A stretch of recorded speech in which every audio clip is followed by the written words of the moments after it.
క్రీస్తునందు ప్రియులారా, మీకు శుభములు వందనములు తెలియజేస్తున్నాను. అనుదిన ధ్యానమునకు స్వాగతం. ప్రకటన గ్రంథం 21వ అధ్యాయం చివరి భాగాన్ని మనం ఈ దినం ధ్యానం చేద్దాం. అనగా 22వ వచనం నుండి, దానిలో ఏ దేవాలయమును నాకు కనబడలేదు, సర్వాధికారి అయిన దేవుడకు ప్రభువును గొర్రెపిల్లయు దానికి దేవాలయమై ఉన్నారు. మన పితరులు ఐగుప్తు నుండి బయటికి వచ్చినటువంటి ఆ అనుభవం దగ్గర నుండి కొత్త నిబంధన సంఘం ఎత్తబడే అనుభవం వరకు, అటు పాత నిబంధన కాలంలో దేవాలయం, ఇటు కొత్త నిబంధన కాలంలో సంఘం లేదా దేవుని ఆరాధించుకునే ప్రార్థన మందిరం చాలా ప్రాముఖ్యమైన విషయం. ఆ మాటకొస్తే, పరలోక నమూనా ప్రకారం మోసే ద్వారా ప్రత్యక్ష గుడారాన్ని దేవుడు నిర్మించి ప్రజల మధ్యలో దేవుని మందిరాన్ని ఉంచి, ఆయన సన్నిధి నుంచి ప్రజలు దేవుని మందిరానికి వస్తూ వెళ్తూ బలి అర్పణ చేస్తూ పాప క్షమాపణ పొందుతూ దేవుని ఆరాధించే ఒక మంచి క్రమాన్ని దేవుడే ఏర్పాటు చేశాడు. కొత్త నిబంధన కాలంలో యేసు రక్తం ద్వారా కడగబడిన ప్రతి వ్యక్తి సంఘమని క్రీస్తు శరీరములో ఒక అవయవంగా మార్చబడి ఆరాధన స్థలానికి అనగా ప్రార్థన మందిరానికి వచ్చి క్రీస్తుతోనూ పరిశుద్ధులతోనూ సహవాసం చేస్తూ క్రీస్తు స్వారూప్యములోనికి ఎదగటం అనే క్రమాన్ని కూడా దేవుడే సిద్ధపరిచాడు. కనాను యాత్రలో ఉన్నటువంటి మన పితరులకు దేవాలయము ప్రాముఖ్యమైంది. ఆ దేవాలయం వారి మధ్యలో ఉండినది. పరలోక యాత్రలో ఉన్నటువంటి కొత్త నిబంధన సంఘమునకు సంఘమే ప్రాముఖ్యం. సంఘము వారి మధ్యలోనే ఉన్నది. అయితే ఈ దిగివచ్చుచున్న నూతన యెరూషలేము అనే పట్టణంలో దేవాలయము నాకు కనబడలేదు. ఇక దేవాలయంతో పనేముంది? దేవుడు మన ఎదుట ప్రత్యక్షంగా లేనప్పుడు మరుగై ఉన్న దేవుని ఆరాధించడానికి ఒక స్థలాన్ని సిద్ధపరుచుకొని ఆ స్థలానికి క్రమంగా వెళ్తూ మనం దేవుని ఆరాధిస్తున్నాం. కోర్స్ ఆయన సర్వాంతర్యామి అన్ని స్థలాల్లో ఉన్నప్పటికీ ఆయన పెట్టినటువంటి కట్టడ ప్రకారం పాత నిబంధనలోను, అదేవిధంగా సంఘముగా కూడుట మానకూడదని అపోస్తుల్లో బోధించిన బోధ ప్రకారం అపోస్తుల బోధ, ప్రార్థన, సహవాసము, రొట్టె విరుచుట కొరకు సంఘానికి వెళ్తూ వచ్చాం. అయితే ఇప్పుడు సర్వాధికారి ప్రభువు గొర్రెపిల్ల ఆయనే ముఖాముఖిగా కనబడుతున్నాడు. ఆయననే మనం ఆరాధిస్తున్నాం కనుక ఇక మందిరంతో మనకు పని లేదు. ఆ రోజుల్లో దేవాలయాన్ని ఆధారం చేసుకొని ఏలి కుమారుల వంటి వారు, హోఫ్నీ, ఫీనెహాస్ వంటి వారు ఎన్నో దుర్మార్గపు క్రియలకు ఒడిగట్టారు, పాపాన్ని సమకూర్చుకున్నారు, తిండిపోతులుగా, తాగుబోతులుగా, వ్యభిచారులుగా మార్చబడ్డారు. కొత్త నిబంధన సంఘములో కూడా దేవుని మందిరాన్ని దొంగల గుహగా మారుస్తూ, వ్యాపారపు ఇల్లుగా మారుస్తూ, దేవాలయాన్ని కేంద్రంగా చేసుకొని వ్యాపార లావాదేవీలు చేసేటువంటి మనుషులు ఈ రోజుల్లో కూడా మనకు కనబడుతూనే ఉన్నారు. అందుకే కదా మత్తయి సువార్త 21వ అధ్యాయంలో ఆయన దేవాలయంలో ప్రవేశించినప్పుడు 12వ వచనంలో, యేసు దేవాలయంలో ప్రవేశించి క్రయ విక్రయములు చేయి వారందరినీ వెళ్ళగొట్టి రూకలు మార్చు వారి బలల్ని గువ్వలము వారి పీఠములు పడద్రోసి నా మందిరము ప్రార్థనా మందిరం అనబడును అని వ్రాయబడి ఉన్నది అంటున్నాడు. ఈ భౌతికమైన మందిరంలో నుంచే కాదు వారు వెలివేయబడింది. ఇదిగో వారికి ఇక్కడ స్థానం లేదు. దగదగ మెరుస్తూ ఆ పరలోకం నుండి దిగి వస్తున్నటువంటి ఈ నూతన యెరూషలేములో ఇటు వారెవరికి కూడా స్థానం లేదు. ఒకవేళ ఇంకాస్త లోతుగా ఆలోచించి వ్యక్తిగత జీవితానికి సంబంధించి మనము ఒకవేళ ఆలోచిస్తే, దేవుని మందిరాన్ని మేమేం పాడు చేస్తలేము, మేమేం వ్యాపారం చేస్తలేము అని మీరు అనుకుంటే, కొరింథీయులతో పౌలు మాట్లాడుతున్నప్పుడు మొదటి పత్రికలో 3వ అధ్యాయంలో 16వ వాక్యంలో, మీరు దేవుని ఆలయమై ఉన్నారనియు దేవుని ఆత్మ మీలో నివసించుచున్నాడనియు మీరు ఎరుగరా, ఎవడైనా దేవుని ఆలయమును పాడు చేసిన ఎడల. ఇందాకటి అనుభవం భౌతికంగా దేవుని మందిరాలని దోచుకుంటూ పాడు చేస్తున్న వాళ్ళకి, ఇది వ్యక్తిగత శరీరం నీ శరీరం అనేటువంటి నీ జీవితం అనే దేవాలయం. దాని మీద కూడా సర్వహక్కులు క్రీస్తువే. అందుకే మీరు వెలువబెట్టి కొనబడిన వారు, మీరు ఆయన సొత్తు అంటుంది లేఖనం. కనుక ఈ దేవాలయాన్ని పాడు చేస్తూ కూడా దేవుడు ఊరుకునేవాడు కాసుమా. ఇక రెండో విషయము ఈ దిన పాఠంలో ప్రకటన గ్రంథం 21వ అధ్యాయంలో 23వ వచనం చూడండి. ఆ పట్టణంలో ప్రకాశించుటకు సూర్యుడైనను చంద్రుడైనను దానికి అక్కర్లేదు, దేవుని మహిమయే దానిలో ప్రకాశించుచున్నది, గొర్రెపిల్లయే దానికి దీపము. చిన్నతనంలో ఈ డిసెంబర్ క్రిస్మస్ సీజన్లో ఎర్లీ ఇన్ ద మార్నింగ్ వేకువజామున లేచి వీధుల్లో సువార్త ప్రకటిస్తూ పాటలు పాడుతూ ఆ పెట్రోమాక్స్ లైట్ని నెత్తి మీద పెట్టుకొని తిరిగినటువంటి ఆ దినాలు నాకు జ్ఞాపకం వస్తున్నాయి. లోకమంతటా వెలుగు ప్రకాశించనని పాటలు పాడుతూ బూరల్లో వాక్యం చెబుతూ తిరిగిన దినాలవి. ఇదివరకే మొదటి సంగతులు గతించాయని మనం చూసాం. సూర్యుడు చంద్రుడు లేడని చూసాం. నక్షత్రములు అవసరం లేదు. క్రొత్త ఆకాశము క్రొత్త భూమి కింద ప్రకటన గ్రంథం 21వ అధ్యాయం 1వ వచనంలో చెప్పబడిన ప్రకారం క్రొత్త ఆకాశము క్రొత్త భూమి. ఇక ఈ ప్రాచీన అనుభవాలు ఏమీ లేవు కనుక సూర్యుడు అక్కర్లేదు, చంద్రుడు అక్కర్లేదు. గొర్రెపిల్లయ్యే ఆ పట్టణమునకు దీపం. మీరు 25వ వచనం కూడా చూడండి. అక్కడ రాత్రి లేనందున దాని గుమ్మములు పగటి వేళ ఏమాత్రము వేయబడవు. రాత్రి లేనందున అంటున్నాడు.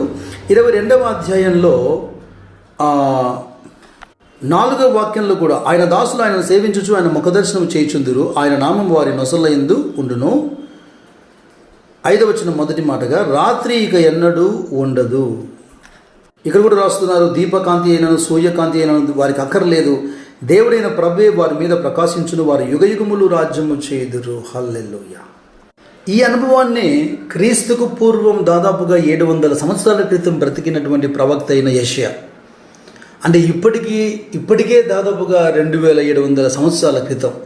ఇక ఈ అనుభవాలు వచ్చే సమయానికి ఎంత వయసు అవుతుందో మనకు తెలియదు, కానీ ప్రవక్త ఎంత చక్కగా ఎంత పిన్ పాయింటెడ్గా ప్రవచిస్తున్నాడు చూడండి. యెషయా గ్రంథము 60వ అధ్యాయంలో 20వ వాక్యం, నీ సూర్యుడికను అస్తమింపడు, నీ చంద్రుడు క్షీణింపడు, యెహోవాయే నీకు నిత్యమైన వెలుగుగా ఉండును, నీ దుఃఖ దినములు సమాప్తములగును.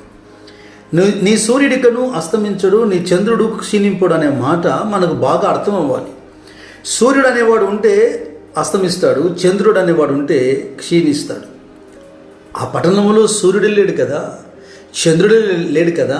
అంటే నీతి సూర్యుడైనటువంటి యేసు ఇదివరకే ఆయన పునరుత్థానుడై తిరిగి లేచి సజీవుడిగా ఉన్నాడు గనక యుగయుగములు ఆయన సదాకాలము మనతో కూడా ఉంటాడు.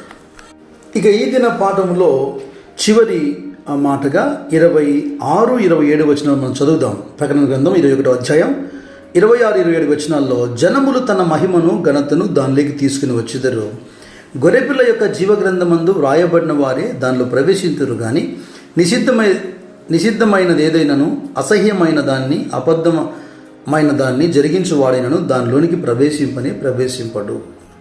24వ వచనం కూడా మనం చదువుదాం.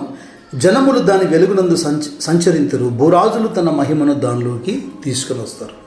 ఇక్కడ చూడండి, ఒక అద్భుతకరమైన మాట నాకు జ్ఞాపకం వస్తుంది. ద్వితీయోపదేశకాండంలో 5వ అధ్యాయంలో 23 నుంచి 27 వచనాలు మనం ఒకవేళ చూడగలిగితే, దేవుడైన యెహోవా ఇశ్రాయేలు ప్రజలతో మాట్లాడేందుకు లేదా మోషేతో మాట్లాడి తన యొక్క చిత్తమంతటిని వారితో, అంటే ఇజ్రాయెల్ ఎలా బ్రతకాలి, ఎలా జీవించాలి, వారి ప్రయాణ పద్ధతి, ఇవన్నీ చెప్పేదానికి దేవుడైన యెహోవా ఆ పర్వతం మీదకి దిగి వచ్చినప్పుడు, ఆ పర్వతం అగ్ని వలన మండుచున్నప్పుడు, ఆ మండుతూ ఉన్నటువంటి అగ్ని ఆ పర్వతమంతా ధూమముతో నింపబడినప్పుడు ఒక స్వరాన్ని వారు వింటూ ఉన్నారు. ఎప్పుడైతే ఆ స్వరాన్ని వీరు విన్నారో, ఒక మనిషి కూడా దేవుని స్వరాన్ని విని బ్రతకగలుగుతాడు. అయితే దేవుడే ఆ సమయంలో వారికి ఎవరికి హాని చేయలేని కూడా గ్రంథస్థం చేయబడింది. అయితే ఇటువంటి అనుభవం చూసిన తర్వాత ప్రజలు మోషేతో మొరపెడుతున్నారు, అయ్యో ఈ అగ్ని ద్వారా మేము చచ్చేట్టుగా ఉన్నాం, కాబట్టి ఈ అగ్ని మమ్మల్ని దహించునేమో, యెహోవా స్వరము మేము ఇక వినజాలము, కాబట్టి ఏదైనా ఆయన మాట్లాడాలంటే మోషే నీవు దేవునితో మాట్లాడు, నీ మాటగా దేవుని మాటగా మేము వింటాము, విని మేము దాన్ని ఆచరిస్తామని ఇజ్రాయెల్ ఇక్కడ మోషేను బ్రతిమలాడుతున్నారు. అంటే ఆయన పరిశుద్ధత, ఆయన మహిమ, అంటే నరులు తాళలేనిది, అంత మహత్యం మనం అక్కడ చూస్తాం. కొత్త నిబంధన కాలంలో కూడా మత్తయి సువార్త 17వ అధ్యాయంలో 5 నుంచి 7 వచనాల్లో యేసుక్రీస్తు ప్రభు రూపాంతరం పొందినటువంటి అనుభవంలో ఒక మాట నేను చదువుతాను. 6వ వచనంలో, సరే 5 నుంచి చదువుతాను. అతను ఇంకనూ మాట్లాడుచున్నగా, ఇదిగో ప్రకాశమానమైన ఒక మేఘము వారిని కమ్ముకునేను, ఇదిగో ఆయన నా ప్రియకుమారుడు, ఈయన యందు నేను ఆనందించుచున్నాను, ఈయన మాట వినడని ఒక శబ్దము ఆ మేఘంలో నుండి పుట్టాను. శిష్యులు ఆ మాట విని బోర్లాబడి మిక్కిలి భయపడగా.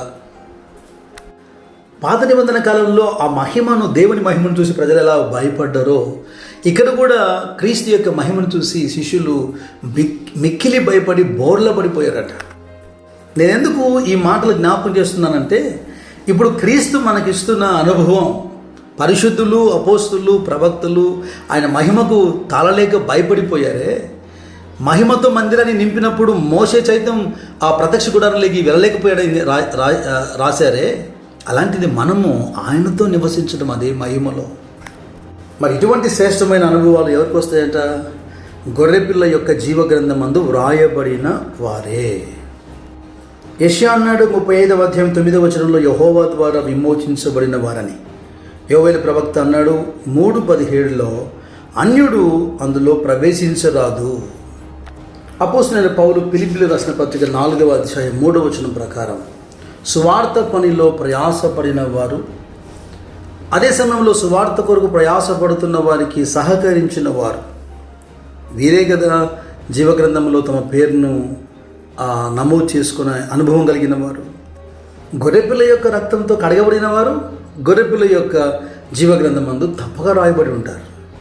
గతంలో హేస్గల్ కానివ్వండి, దానియేలు కానివ్వండి, లేదా పద్మాసు దీపములో పరవశుడైనటువంటి భక్తుడైన యోహాను కానివ్వండి, దర్శనంలో ఎంతో గొప్ప ప్రవక్తలుగా ఉండి పరిశుద్ధతలో జీవిస్తూ ఈ అనుభవాల్ని వాళ్ళు చూశారు దర్శనంలో.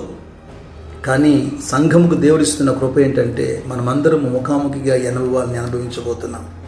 అందుకేనేమో బైబిల్ అంటుంది, ఇంత గొప్ప రక్షణను నిర్లక్ష్యం చేస్తే నువ్వు ఎలాగ తప్పించుకుంటావు. నా ప్రియ సహోదరి సహోదరులారా, ఇంకా మీలో ఎవరైనా మారు మనసు పాపక్షమాపణ పొందకపోతే మారు మనసు పాపక్షమాపణ పొంది బాప్తీసు ద్వారా సంఘంలో చేర్చబడి ఈ విధమైన అద్భుతకరమైన అనుభవాలకి సమృద్ధి ప్రవేశం కలిగినట్లుగా సిద్ధపడండి. మీకు కృపా సమాధానము తోడైండునుగాక. ఆయన రాకడలో, ఆయన సన్నిధిలో ఆయనను ముఖాముఖిగా చూసేటువంటి ఆ గొప్ప భాగ్యం దేవుడు మీకు దయచేయునుగాక. God bless you.